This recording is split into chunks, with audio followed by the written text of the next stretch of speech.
এবার একটু কাছে এসো। সেই 170 বছর ধরেই প্রায় পুজো চলছে। এই সেই পুজো, আর এই পুজোর অনেক বৈশিষ্ট্য, সেসব আমি পরে আসছি। তার আগে বলি 1946 সালে যেহেতু এই জায়গাটা বহু ভাষাভাষী নানা রকম জাতির মানুষ বাস করেন এর চারধারটা ঘিরে, সেন্ট্রাল ক্যালকাটা তো এটা খুব বাঙালি পাড়া নয়। তাই 1946 সালে রাইটের সময় একটা প্রশ্ন উঠেছিল যে পুজোটা এখানে না হয় অন্য জায়গায় হবে, তারপর সেটাকে পার্মানেন্টলি স্থানান্তরিত করে কিনা।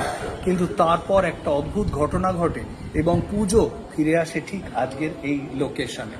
আমার সঙ্গে রয়েছেন এই বাড়ির বর্তমান প্রজন্মের অন্যতম কর্তা, আমার অত্যন্ত প্রিয় মানুষ শ্রী দিলীপ রায়। বাবা, একটুখানি ওদের বলুন কেমন লাগছে এখন, এত লোক আসছে, এত কিছু হচ্ছে, রিলস বানাচ্ছে, ফটোশুট করছে, আপনারা ওখান থেকে চুপ করে বসে দেখছেন। আগের প্রজন্মের সবাই কেমন লাগছে?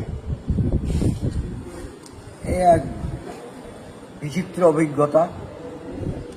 আমার খুবই আনন্দ হচ্ছে, এত লোক আসছে আমাদের বাড়ির পুজো দেখতে। আর ইউনেস্কো এসছে, তো ইউনেস্কোর সে তো সবচেয়ে প্রিয় বাড়ি এটা। আন্তর্জাতিক